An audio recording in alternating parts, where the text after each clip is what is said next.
J'ai commencé la photographie à l'âge de l'adolescence. J'avais découvert un agrandisseur dans le grenier chez mes parents et je me suis amusé en fait pour commencer à développer les films de mon père de l'époque où il était photographe amateur en Afrique. C'est vraiment en 2006 que j'ai voulu aller plus loin dans cette démarche de photographe d'auteur. Et donc j'ai pris des cours à Arles et à Paris aussi, avec des photographes comme Anders Petersen, Denis Darzac, Claudie Sleban, Nathalie Lhuillier de Vis-à-Vis. Donc toutes ces personnes-là m'ont permis d'apprendre à utiliser le médium photographie pour exprimer des choses plus personnelles et d'aller plus loin dans cette démarche. Et ma première exposition date de 2012. Donc moi, ce que j'aime, en fait, c'est aller chez les personnes, en fait, les prendre en photo chez eux, dans leur intérieur. Et donc pour ça, c'est vrai que ça passe déjà par une discussion, par une mise en confiance des personnes que je photographie, puisque parfois je leur demande d'aller assez loin, puisqu'en fait, on va dans leur chambre, parfois ces personnes se déshabillent. Ce sont des photos qui sont toujours posées, ce ne sont pas des photos instantanées ou des snapshots. Je vais choisir l'endroit qui me paraît le plus intéressant au niveau de la lumière, au niveau de ce que j'ai envie de raconter, aussi en fonction des habitudes des personnes que je photographie. Ce qui me plaît dans ma façon de raconter des histoires sur les personnes que je photographie, c'est de le faire sur la durée. Comme par exemple la photo du petit garçon dans son corset, que j'ai pris pour la première fois quand il avait 4 ans. Il a une triple scoliose et il doit porter 23 heures sur 24 son corset. Et donc à chaque changement de corset, c'est-à-dire en fonction de sa croissance à peu près tous les ans, je fais une nouvelle photo et donc lui choisit un nouveau corset chaque année. Donc c'est un travail à la fois sur son évolution, l'évolution de son corps, de son identité. Donc un exemple type de cette relation de confiance que je peux avoir avec les modèles et qui fait partie de la série sur les familles, c'est la série que j'ai faite sur Mélanie et sa famille.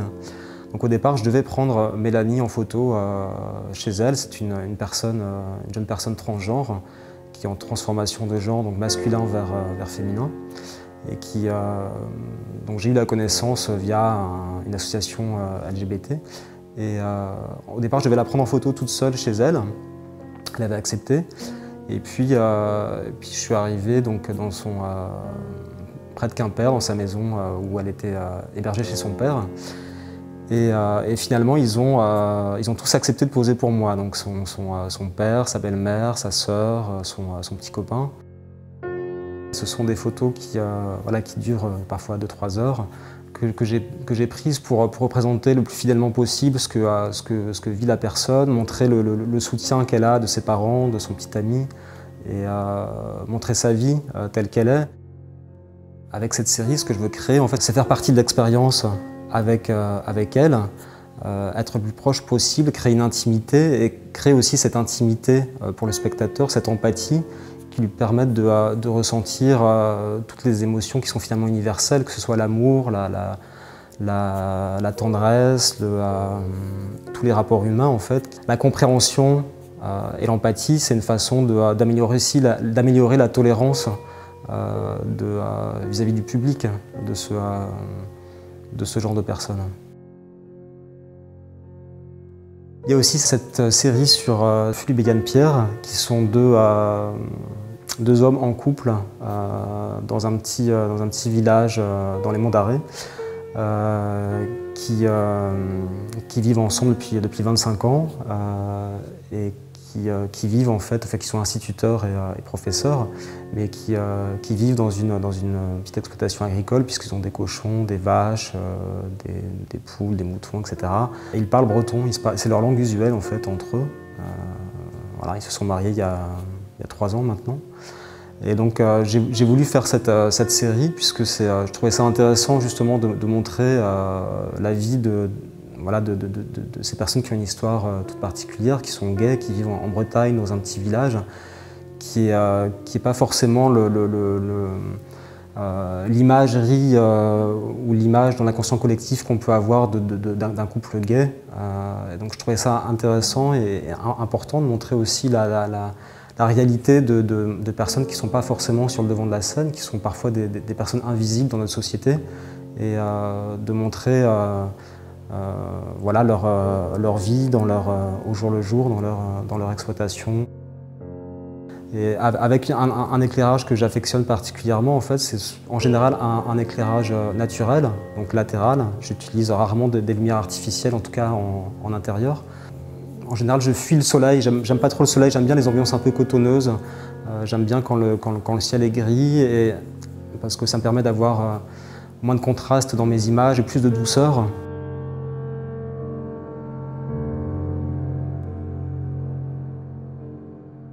C'est avant tout à mon oncle, grand voyageur et photographe amateur, que je dois ma passion pour la photographie.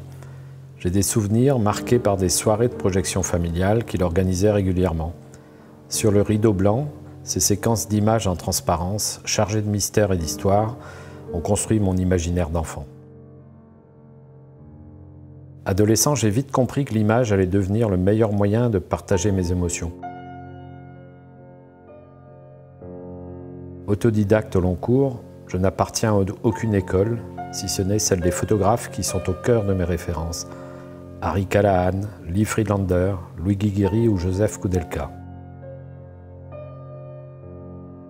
J'ai un passé de photographe d'illustration, principalement orienté vers la communication des collectivités et des entreprises, aménagement du territoire, développement touristique. Souvent guidé par des contraintes économiques, j'étais dans un aspect trop représentatif des choses, avec des images aux couleurs saturées, idéalisées pour les magazines. J'en ai rapidement pris conscience et mon style s'est transformé. Désormais, je m'attache à ce que mes photos ne soient plus seulement l'illustration simple d'un texte, ni une ordinaire reproduction des réels, mais une écriture photographique d'auteur, plus personnelle, où le pouvoir de suggestion est plus fort que l'évidence de la description. La séparation de mon travail de commande et de mon travail d'auteur ne se pose plus. D'un projet à l'autre, il y a toujours une remise en question. Tous les sujets que je traite sont les champs d'expérimentation d'une écriture en continuelle évolution, qui navigue au gré des courants, un juste équilibre entre l'objectivité et la création, entre le témoignage et l'illusion.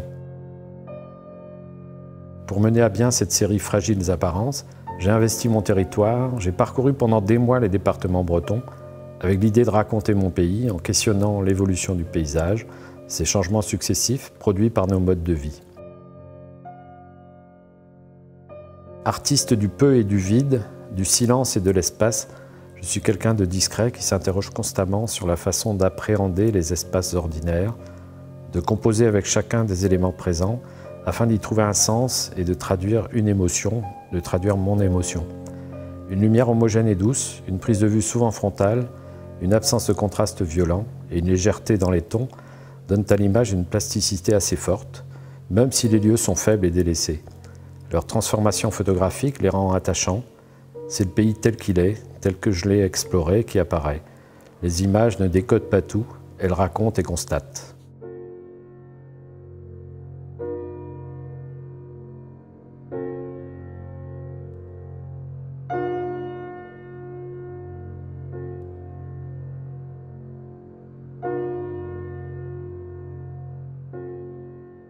Mes projets actuels me mènent vers la reconduction photographique.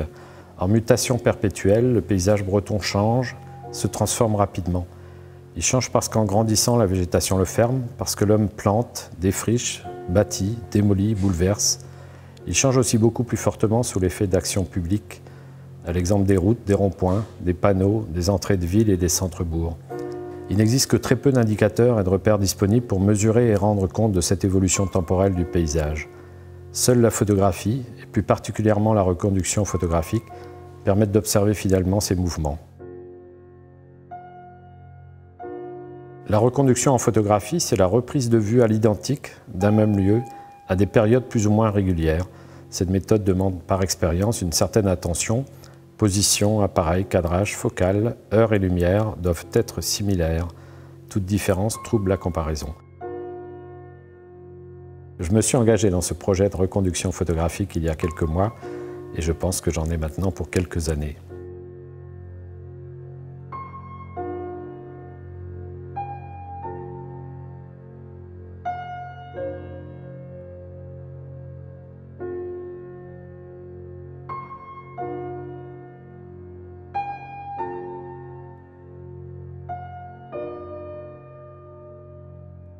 Travail donc de 2010, qui est un travail d'inventaire d'un territoire et d'une industrie, qui est une industrie en fait qui fabrique des aliments pour le bétail et qui en fait raconte l'histoire industrielle de notre territoire en Bretagne. Bâtiment assez imposant, puisqu'on peut aller jusqu'à 60-70 mètres, avec des zones au sol qui sont aussi assez imposantes.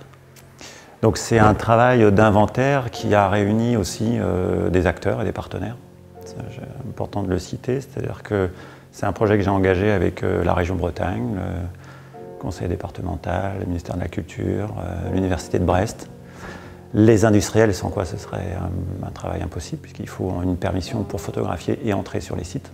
Et l'Europe, qui avait participé, le FSE avait participé à ce travail d'inventaire. Donc c'était photographier les 50 sites existants de cette industrie qui, on peut dire, a commencé à grandir dans les années 60. Dernière usine faite dans les années 90. C'est sans doute une des rares usines où il y a eu une volonté architecturale des concepteurs et peut-être les premiers pas d'un geste architectural dans ce paysage industriel. L'approche photographique, elle est plutôt, on peut dire, documentaire, puisque c'est l'idée de collecter. Un fonds qui n'existait pas à ma connaissance. Mes démarches après à l'international m'ont confirmé dans le fait que ce fonds n'est même pas existant au niveau mondial. Donc l'idée, c'est aussi de créer une sorte de lexique visuel pour comprendre et lire cette histoire-là. Si on revient à la Bretagne, ça part d'une intuition au départ, puisque j'ai commencé par un travail de cabine, de station-service, de transfo EDF, qui sont en fait 3 marqueurs qui ont permis le développement d'après la Deuxième Guerre mondiale. En fait, on peut dire que c'est la ruralité qui devient industrielle, c'est le paysan qui devient ouvrier. C'est valable pour toute la France, mais c'est très marqué en Bretagne concernant l'agriculture. Donc il y a 50 sites, un fonds photographique, 400 images fait à la chambre sur des plaques 4-5 argentiques et développé comme tout photographe démarrant ses projets dans une salle de bain avec la fameuse machine à eau et à produit.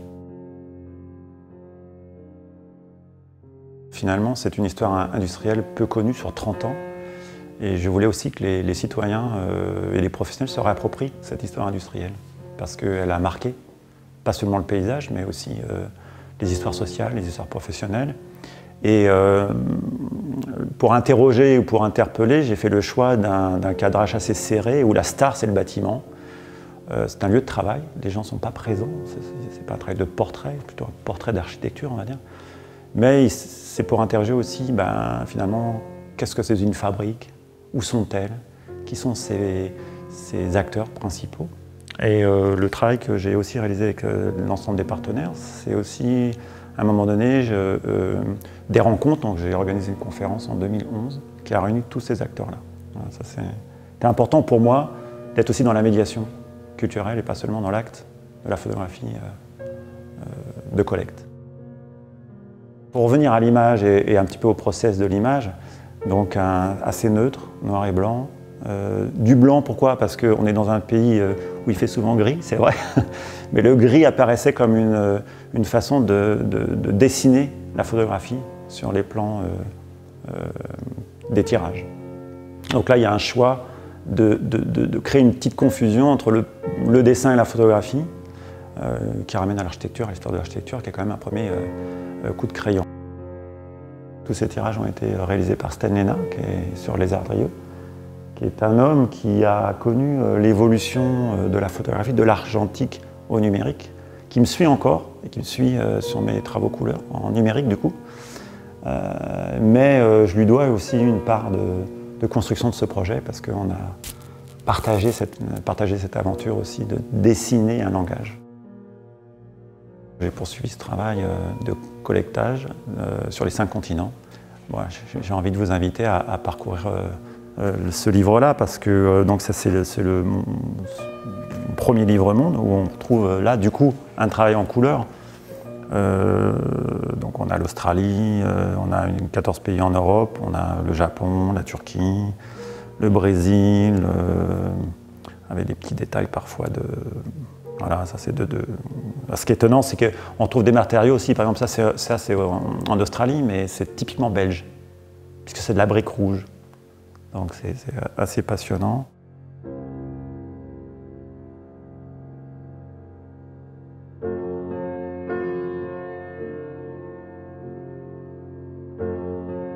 Autant mon intention avec les premiers travaux, c'était d'écrire ce qui n'est pas encore écrit d'un point de vue photographique, puisque ce fond, a priori, n'existait pas, enfin à ma connaissance.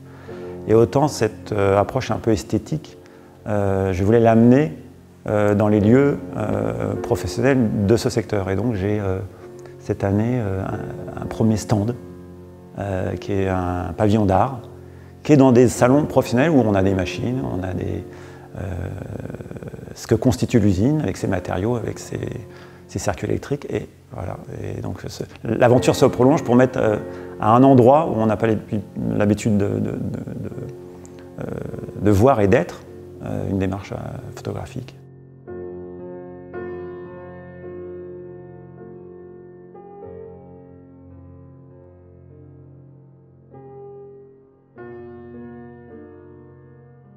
J'ai une formation d'ingénieur dans l'industrie du bois et je suis parti travailler 2 ans en Amazonie brésilienne. Et c'est à ce moment-là que j'ai découvert la photographie. Et j'y suis parti avec mon agrandisseur, mon Leica et les bobines noir et blanc. Et au bout de 2 ans, lassé par mon boulot en usine et lassé de financer la déforestation, je suis revenu en France avec l'ambition de devenir photographe. J'ai fait une formation de quelques mois au Centre Iris à Paris, c'était en 2002, pendant la campagne présidentielle Chirac, Jospin et Le Pen. Et j'ai découvert Paris à travers une immersion dans le monde politique en effervescence de la campagne présidentielle. Pendant la campagne, je me suis retrouvé par hasard seul dans le bureau de Le Pen avant le premier tour. J'ai fait un portrait de Le Pen en albatros, Le Pen qui s'envole un petit peu. Et Libé a repéré la photo, il l'a publiée et a amorcé une collaboration d'abord tout doucement et puis au fur et à mesure je suis devenu pigiste régulier à travailler pour les sujets de société en France, en actualité. Voilà, ça c'était ma deuxième formation, l'école Libé à l'époque où on était en argentique, où il y avait un labo et des éditeurs photos qui nous ont formés à choisir les bonnes images. Avec Libération, donc, c'est amorcé une collaboration d'une dizaine d'années, d'abord en reportage, et puis après j'étais un petit peu lassé de ne voir qu'une seule photo publiée dans un quotidien, alors que j'avais travaillé souvent plusieurs jours sur un sujet. Et je leur ai proposé de tenter l'expérience du portrait. Pour moi, c'était l'exercice le plus terrifiant. Il fallait gérer une personnalité, une lumière, un décor. Et voilà, donc j'ai voulu sortir un peu de cette zone de confort et me lancer là-dedans. Ils m'ont confié un premier portrait qui s'est bien passé et j'ai enchaîné après 15 ans de photographie en portrait, en rendez-vous pour la presse, pour tous les magazines en France et à l'étranger. Quand nous sommes venus nous installer en Pays Bigouden avec ma compagne Bigouden et mes 2 enfants, c'était important pour nous et pour moi d'avoir un projet local, un projet sur le territoire. M'éloigner un petit peu de la commande de presse pour revenir à un désir photographique plus intime. Voilà. Et c'est grâce au projet qui s'appelle La France vue d'ici qu'on a pu arriver en Bretagne, à Pamar, avec le projet de documenter la pêche et la vie d'un port industriel en Bretagne. La France vue d'ici, c'est un projet piloté par Mediapart et Images Singulières, le festival photo de Sète, qui a sélectionné 25 photographes disséminés partout en France, qui ont travaillé 3 ans sur leur sujet pour aboutir à un portrait de la France à travers ces 25 regards. Vous retrouvez l'ensemble du travail dans le livre qui s'appelle La France vue d'ici, sorti aux éditions de La Martinière. Et dans ce livre-là, moi j'ai proposé de traiter l'industrie de la pêche à travers les gens qui travaillent à terre, qui ne sont pas embarqués. Traditionnellement, on dit qu'un marin embarqué génère 4 à 5 emplois à terre. Moi, j'ai voulu aller voir qui étaient ces gens qui bénéficiaient de l'activité du marin. Je voulais m'immerger dans une univers nouveau pour moi. Et la nouveauté pour nous aussi, c'était notre environnement, ce territoire bigoudin, qu'on est fier d'habiter. Et l'association des images que je propose ici, qui mélange des portraits de gens travaillant dans des usines de poissons, dans des conserveries, des charpentiers de marine, des forges navales. L'idée, c'était de les associer avec des natures mortes et des paysages du territoire dans lequel on habite pour essayer de recréer une narration et transmettre l'émotion que moi j'ai à vivre là-bas.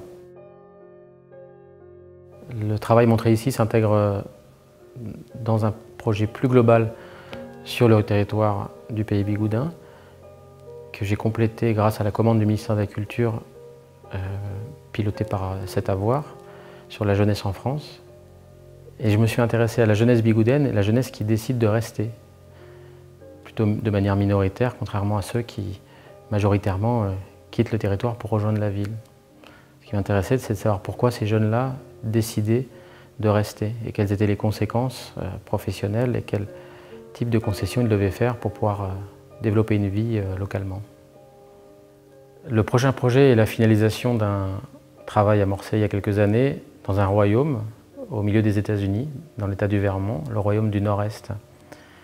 Et donc, un livre va être publié aux éditions 77 en novembre, qui est l'aboutissement de plusieurs voyages et une quête royale dans cette partie éloignée du royaume.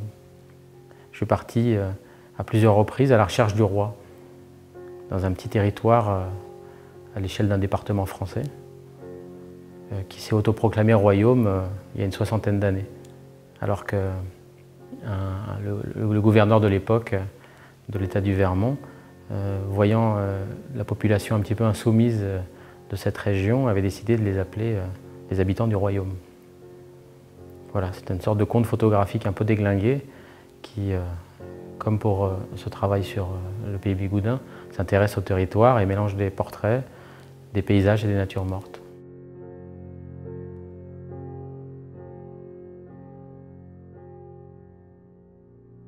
Je me souviens très bien, ça s'appelle Shanghai.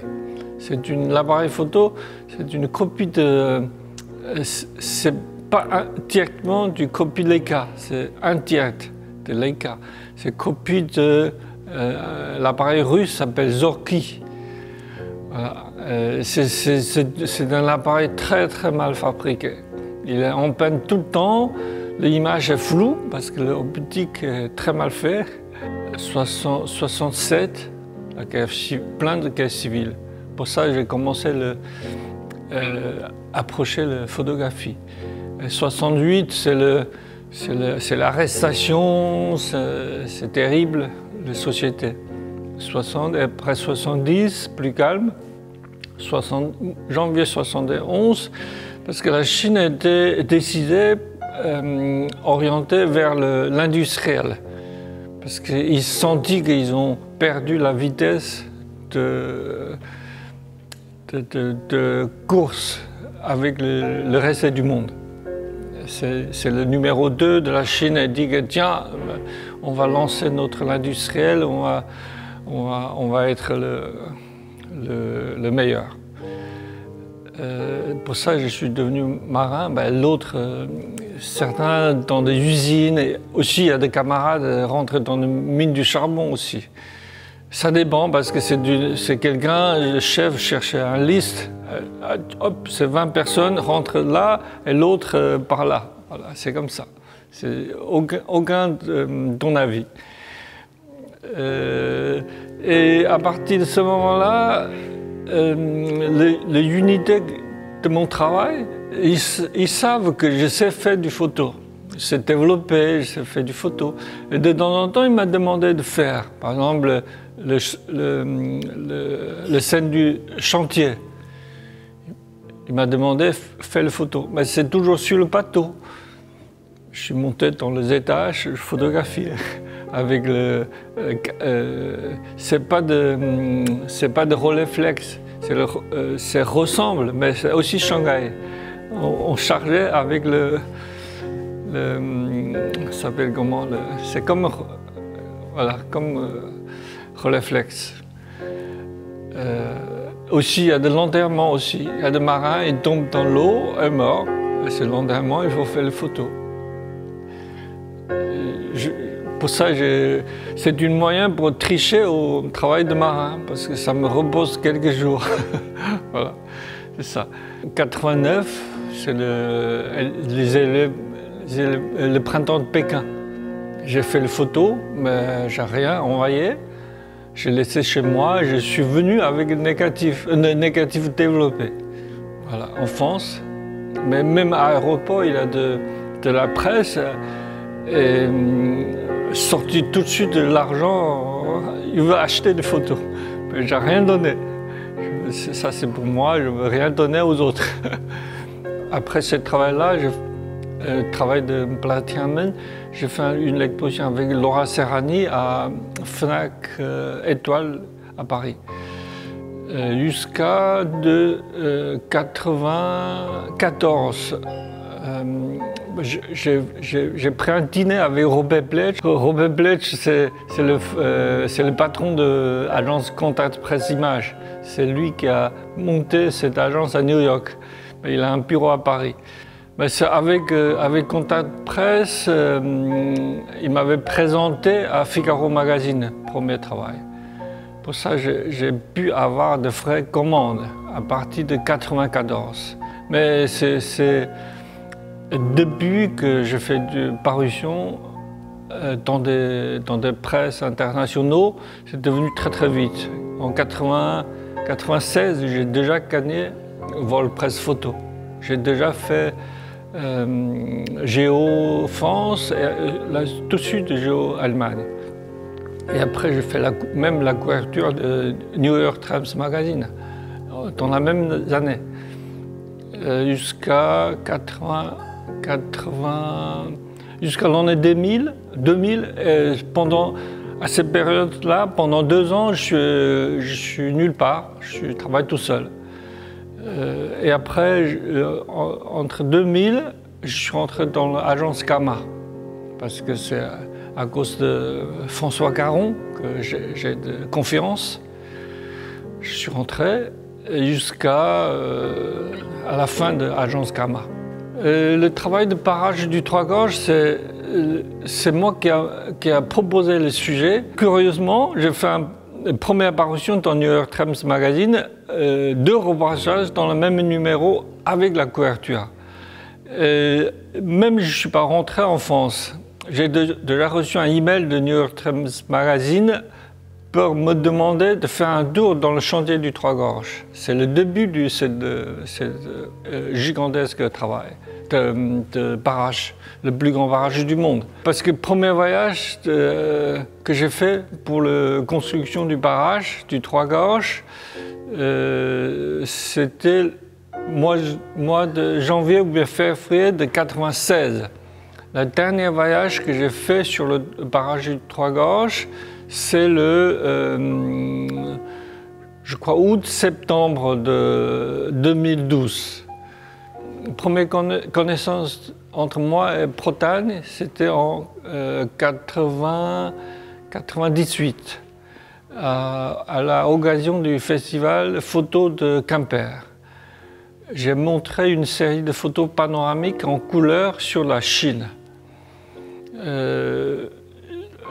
En 2012, je suis un des lauréats de photoreporter de Saint-Brieuc. Avec ce concours, j'ai pu retourner au Trois-Gorges en 2012. En septembre 2016, je suis venu à Imagerie. Le travail commençait en fin octobre 2016. Et la première réussite, c'est Hervé. Après Hervé, tout de suite, il m'avait présenté Monsieur Paron, Jo Paron. Je suis allé au Finistère, je suis allé au Quilles-Vinaigre, Saint-Quenolé, chercher des marins-pêcheurs, aussi d'agriculteurs, Mabrier. Et après, je suis revenu à Côte-d'Armor Plutôt, j'ai concentré sur agriculteurs, d'éleveurs, de transformateurs de fromage. Parce que le procédé que je disais, c'est que chaque personnage, je fais à peu près une centaine de prises de vue. À la fin, c'est entre 45 et 60 images que j'ai utilisées pour assembler, faire une image. L'idée, c'est que je peux avoir une très grande fichier, une très grande précision. Et chaque prise de vue, il a leur propre mise au point, et aussi leur propre exposition. C'est-à-dire chaque prise de vue, c'est individu, c'est différent que les autres. Parce que la précision et la netteté du photo toujours m'impressionnent, depuis toujours.